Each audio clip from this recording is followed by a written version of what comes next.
And for example, my uncle passed in October, last October. And so now I remember my aunt asking me, so how are you doing? How are you feeling about it? And I was like, well, it just hits me here and there. It comes and goes. It's not just like this whole crazy suffering wave. But what happens is when I listen to Motown, especially old songs, it takes me right back to, because he and his friends used to be on the corner singing, back in the day. Mm-hmm. And so when I hear certain songs by The Temptations, Diana Ross, or whoever it may be, sometimes I'm like, and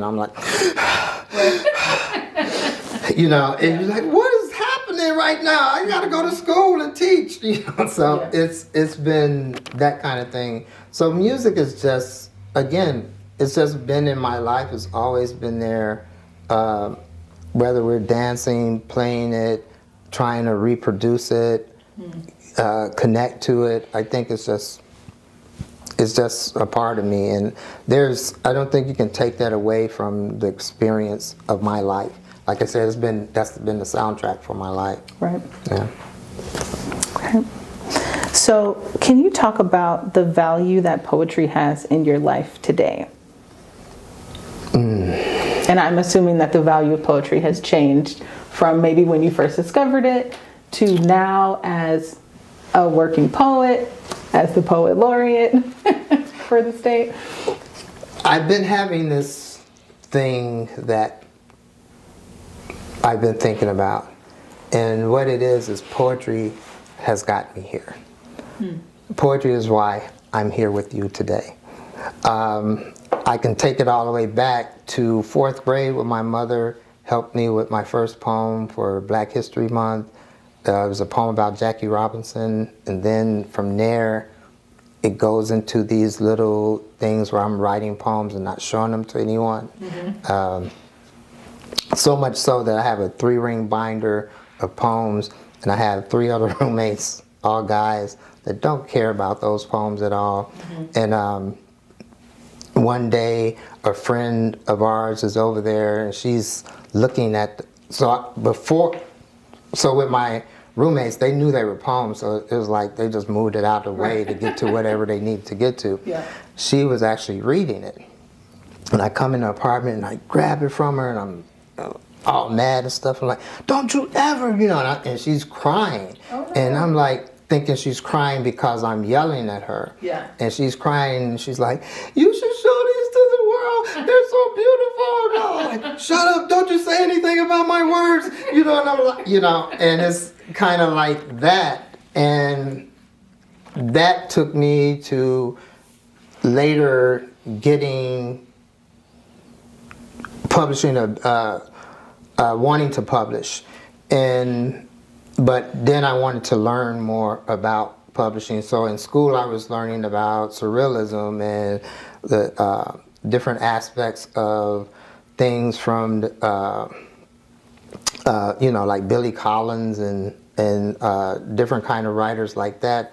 And outside of that, I was learning about Harlem Renaissance and Black Arts Movement and that kind of stuff. And so all these things come together in my poems sometimes, where you have a surrealistic Black Arts meets, this narrative kind of thing or whatever.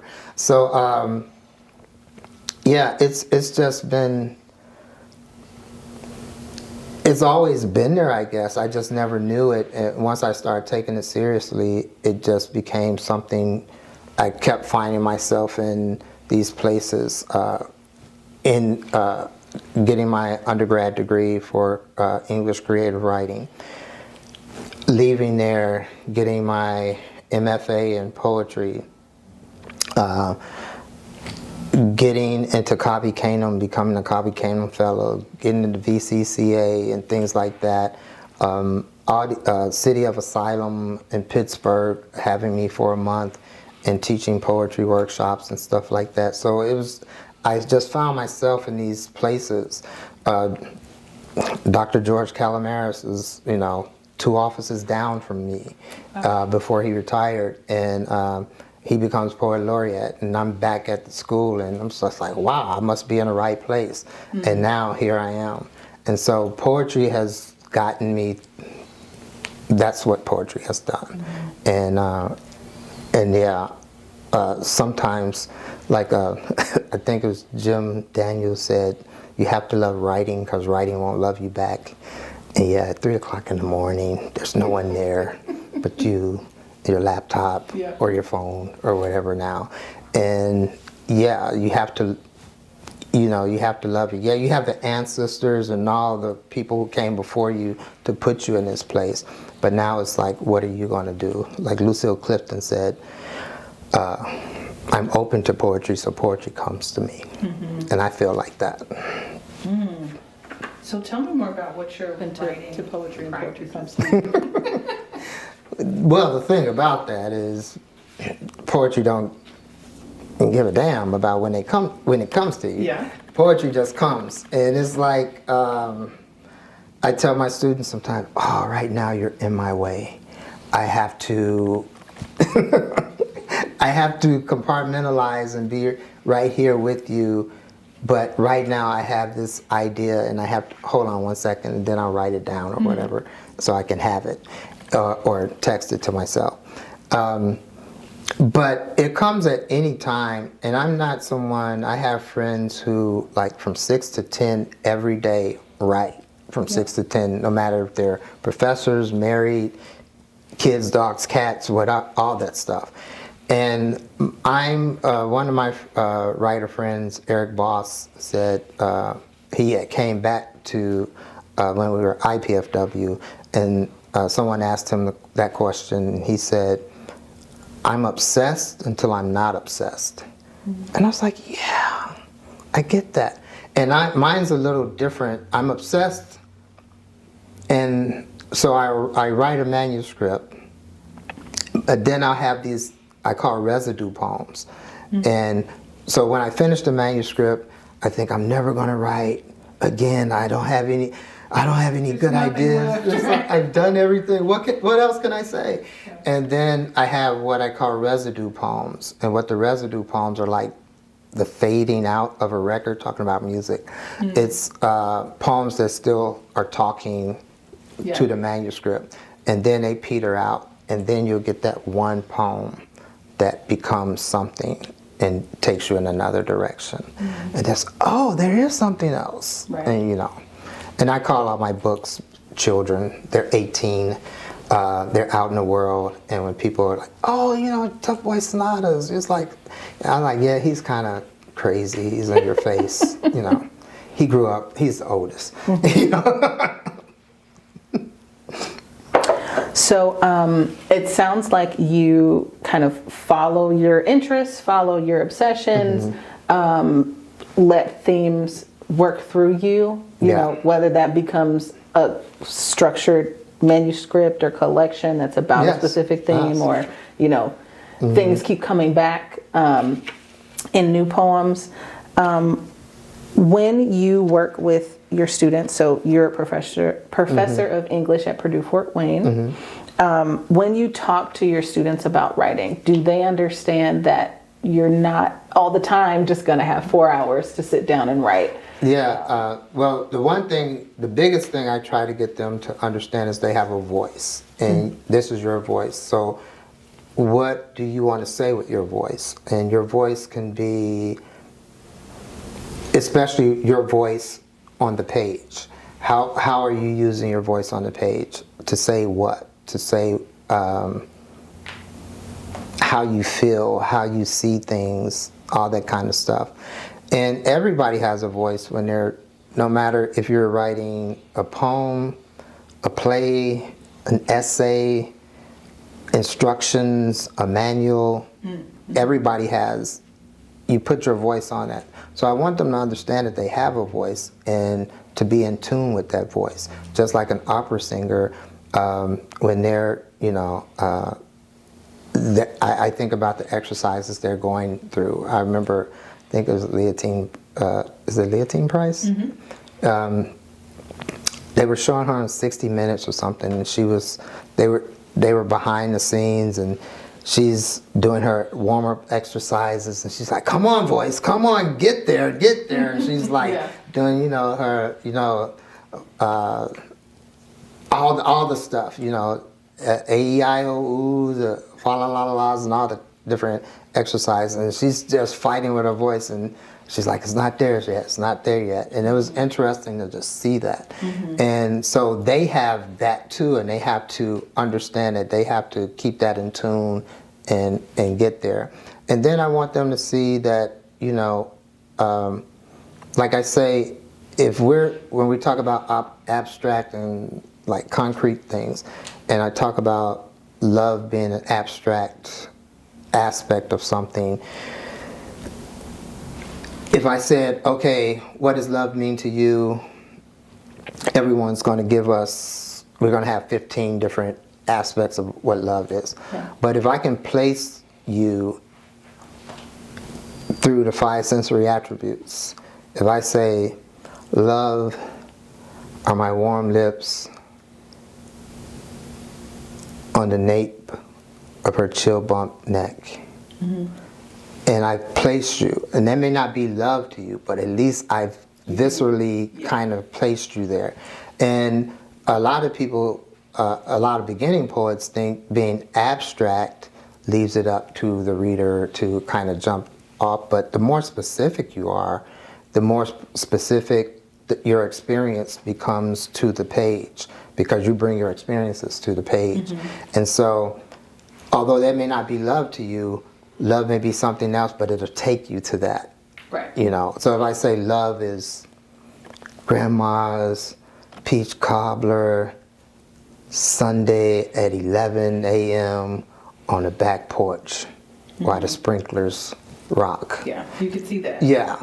And you may not like peach cobbler, you might like pie or,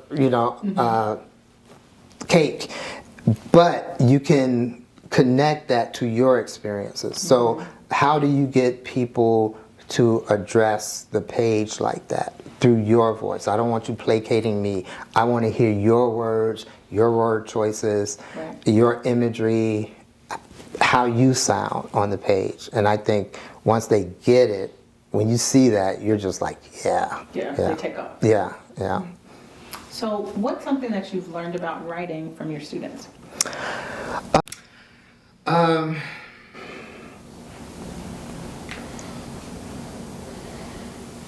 Innocence. The innocence that they have about writing, about their voice, about art, creating things like that is really interesting, because it's not that, it's kind of like you're looking at someone who's, I don't want to say a toddler, but someone who's just pure and not sullied by anything. Yeah. And then trying to get them to understand that even with that, you can still create beautiful stuff. There are things that are beautifully ugly, unfortunately. But, how do you address that? And I like that innocence, because it takes me back to when I might have been innocent, if I was ever innocent. And I think that's a cool thing, in one sense, being so far away from it, that aspect of understanding. Like I said before, I have to give it up when I realize Langston Hughes and Nikki Giovanni and whoever I'm reading, when I snatched a book from my friend and she's crying and everything and telling me this, at that point I realized, hey, everybody gave it up. And what I mean by that is, you have that vulnerability that you have and that stuff that you want to avail from you can't.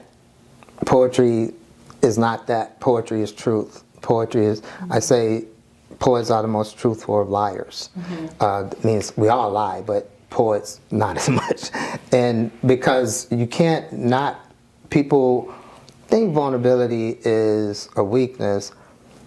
But vulnerability is where we all get this connection, because we can see through that vulnerability you're human. Yeah. And there's something about that. And people are more connected to that when it's like a true outgoing of that, that feeling or emotion. There's a quote that I cannot remember at the moment, but tying it back to music. So Aaron Neville said something about like singers being windows, and how you sing a song lets the person looking through the window see what's on the other side. Yes, and so I can definitely see that in poetry, that vulnerability is a benefit. Oh yeah. And that it might be easier to be more vulnerable as a beginning poet when you don't have all of the artifice, and I have to write in this style, and I have to use this form or use this kind of language. So they're like really, a lot of times they're writing on the surface of that emotion or feeling that they don't want to address. And like in acting, they say, well, I don't know if they still say it, but I remember my teacher telling us that you can't act an emotion or feeling you haven't dealt with yet, because you don't know what's going to happen when you're out there and say you're playing a role where you're being abused, and you're playing that role, and whatever that emotion is can all come out at that moment. You're on stage. And so if you haven't dealt with it, it can just be this thing that blows up, and all the other actors are around you or whatever are trying to look at it, or trying, are like, what's going on in that sense. And it's because you haven't dealt with that emotion to the extent that you can control those emotions while you're on stage. Yeah. And so if they don't have that when they're on the page, or if they're just doing surface stuff, they're not getting to the emotional stuff that they need to get to. And some of their, I had a young lady yesterday had a breakout packet of poems for workshop, and I told her that, and I said, this is way better than the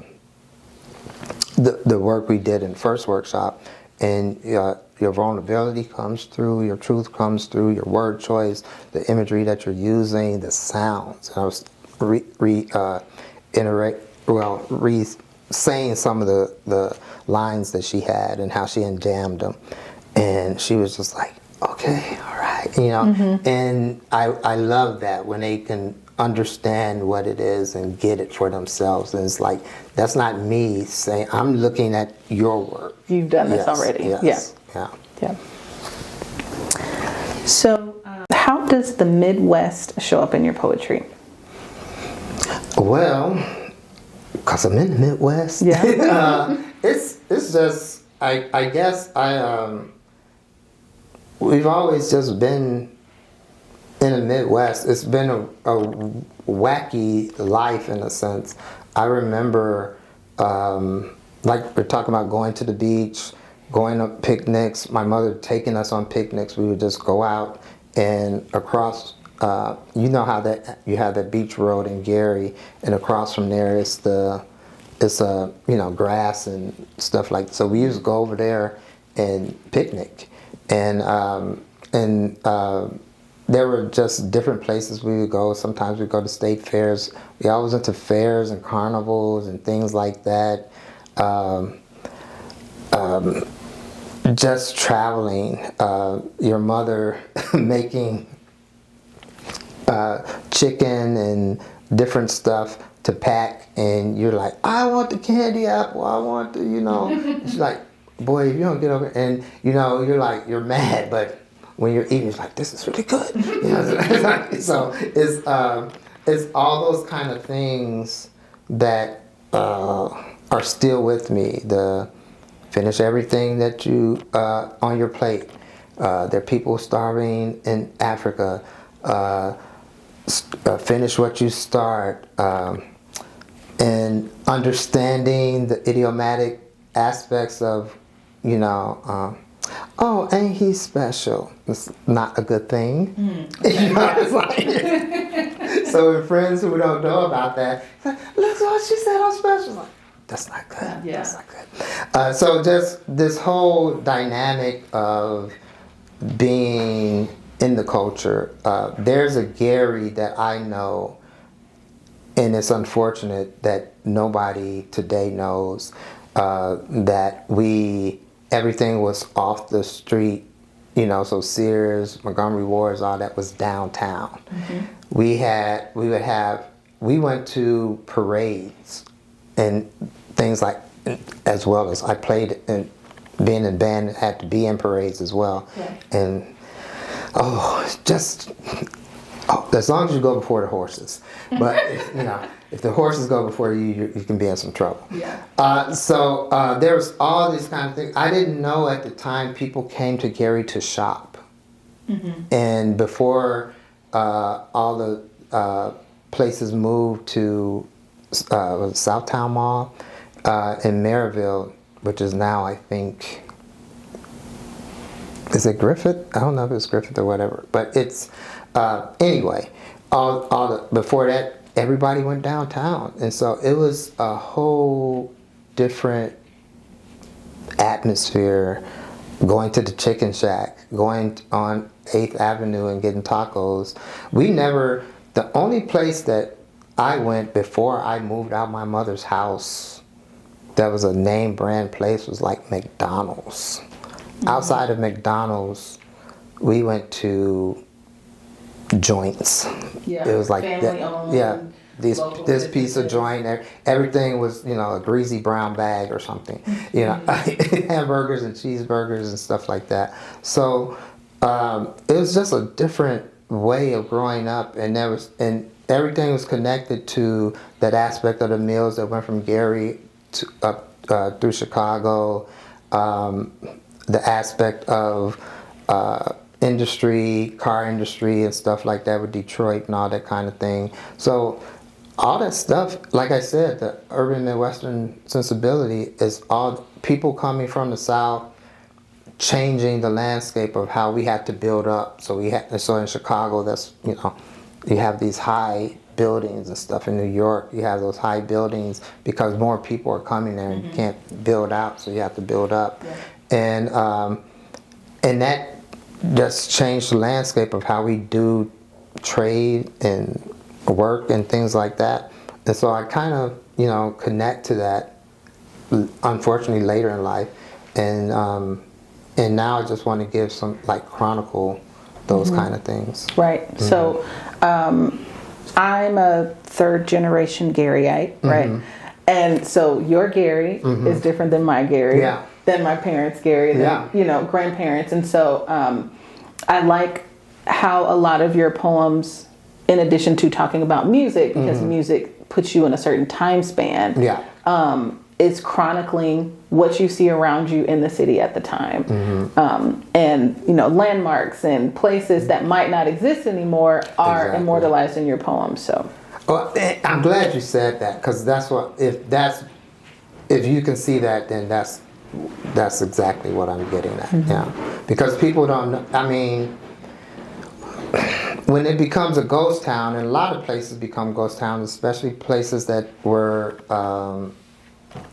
steel mill places and things like that. Of course, Pittsburgh, they turned it around and they're on the upswing, and that's good. But it takes down a lot of what's happened to where Gary had 100 to 200 something thousand people, and now it's wow, it's crazy. Like maybe it's more than half of that is gone. And so especially with our schools used to be schools where they were always Roosevelt High School, Lew Wallace, West Side, were schools, Horseman, were schools that were big in sports, all the sports. And we had people that, I'm trying to think of his name now. He played,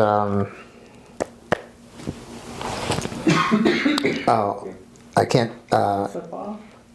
No. Well, he went to Emerson.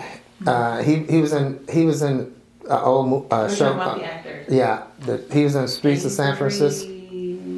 Avery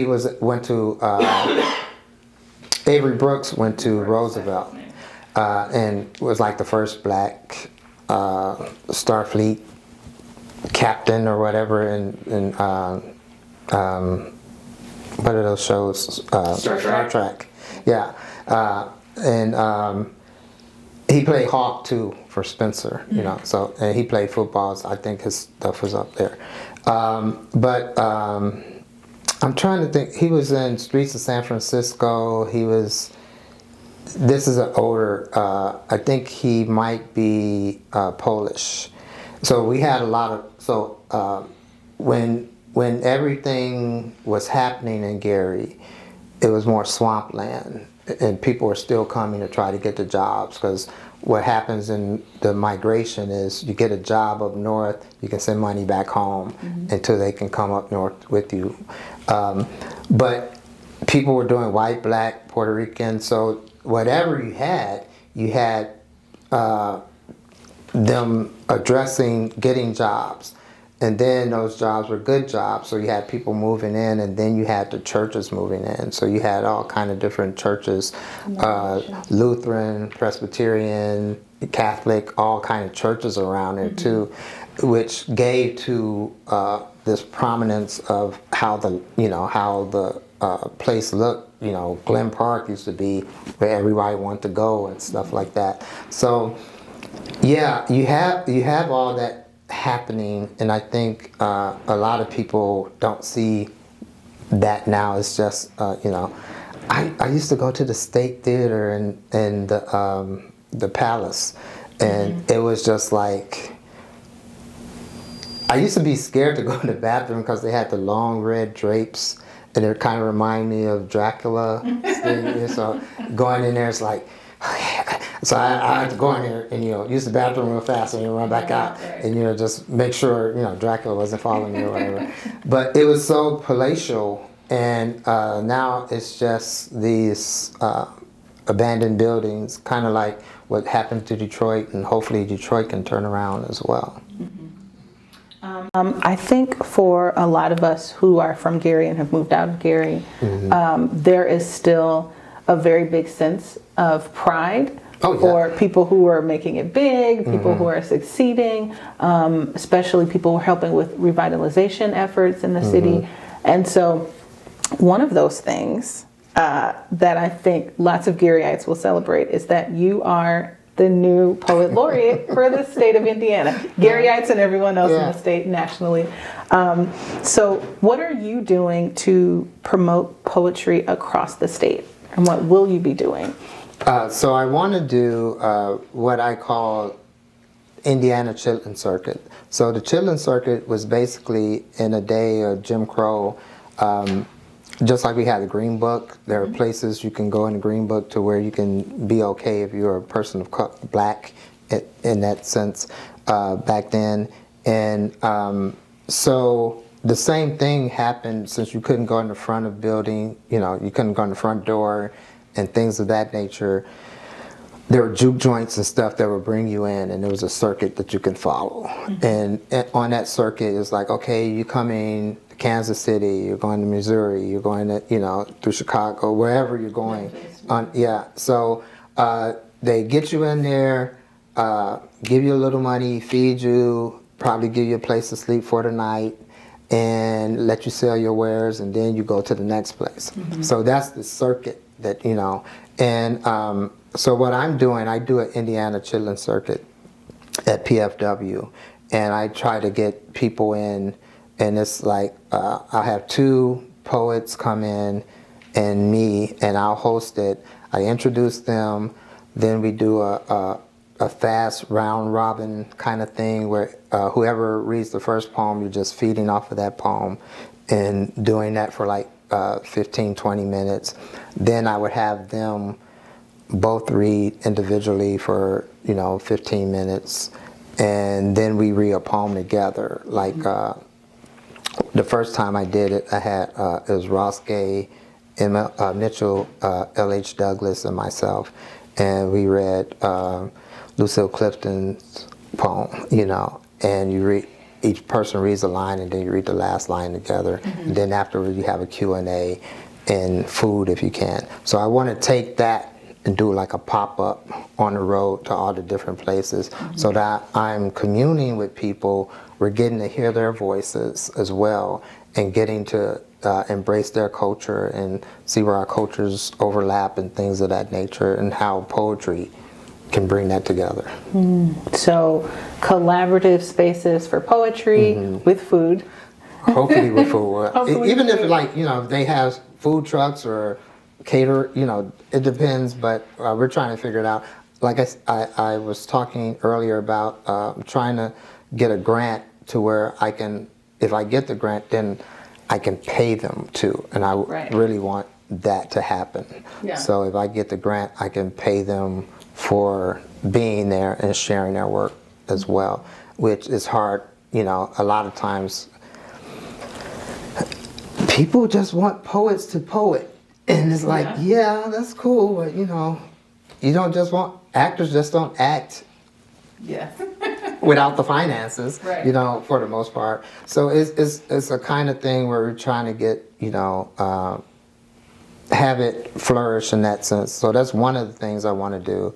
And I want to do something too for like people who may have disabilities, LGBTQ, all this aspect of voices that are really on the margins, especially now.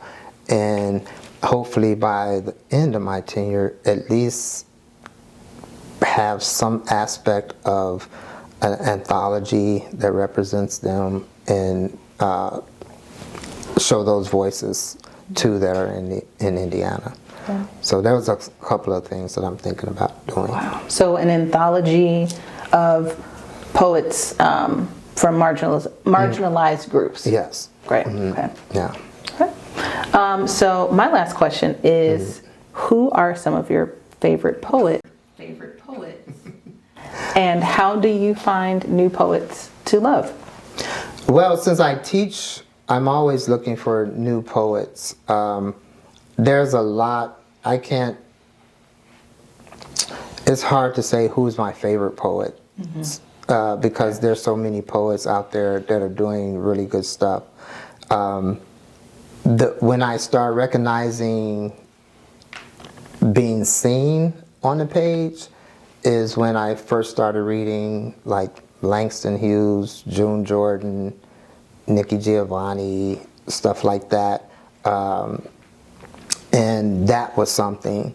And now you have, for example, the books we're reading now in my one class, we're reading Diane Seuss, Jericho Brown, Tayemba Jess, Smith, Life on, not Patricia Smith, the one who won, Tracy K. Smith. Tracy K. Smith, and I think we might have one more. Oh, Ada Limon. And we're reading those, and I want them to see, because it's a more advanced class, so they're going to create their own chapbooks through that.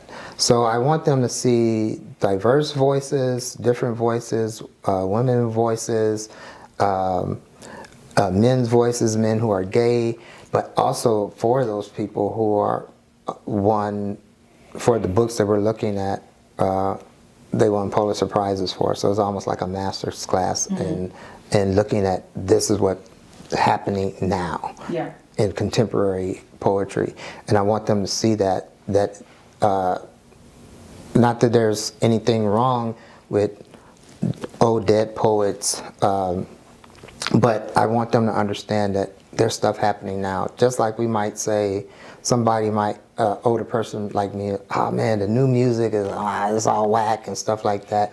But if you're really listening to good music is good music. So no matter if it's country, R&B, whatever, I think that's what it is. So you just have to have your ear out. And so as I teach classes, I'm always looking for new voices as well, so that they can see this person is around your age and look at what they wrote and have that connection. And they're, what? It's like, yeah. Like when Amanda Gordon, I taught her book last semester, not last semester, but maybe semester before that. And of course, it has the poem that she read for Biden, but the other stuff that was in there, she had like blackout poems and stuff like that. It's a really interesting book. And to be that young and then be someone who didn't have her voice fully, that stuttered, I think, and stuff like that, plays, now look at her. And it's just amazing. And she's, I think, the first youth poet. So there's some people I'm getting with that they're doing stuff for youth poetry and stuff. Youth poet Laureate. Yes. Yeah, and they're doing stuff for that. So I love seeing that and finding out new voices. And it's just having your ear open. And, you know, I'm actually judging stuff too. Kavi Kanum, we've done the young woman, I can't think of her name right now, but her book won. Her book was, that manuscript was smashing. It was nice. And I love seeing another person's voice, their perspective on the page. It would just be like if you're a singer or someone, I don't think you're challenging.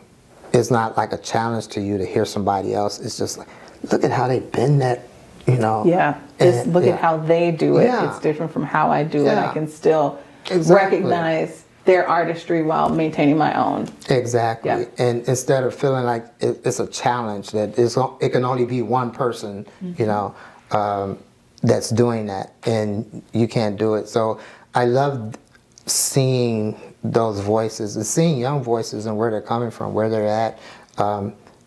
I think as a professor, the biggest thing I've learned is that I'm learning from them as well. And to hear their feedback, you know, because sometimes like, what does this mean? And they're like, well, this is, it's like, oh, you know, I didn't know that, you know. But I'm open to saying if I don't know anything versus like I know everything. I'm just like them, I'm human too. It's like, yeah, I've never heard that phrase, so that's new to me. So now then we can talk about, well, that changes the context of everything, and now we're readdressing how we're looking at that page or that line or phrase. Well, thank you so much for your time. Oh, thank you for having me. It was great to get to know you more, to hear more about your work and what you plan to do as Indiana's new state poet laureate. I know. It's crazy. It's just crazy. It's still crazy. The craziest thing is that everybody like that. It's just people just out of the woodwork connecting and, hey, we heard about this. Great. Yeah. Come over here. Come over there. It's like, who are you? So, but yeah, but it's poetry, so I feel I can go out and do that. Yeah. So thanks for having me. Thank you.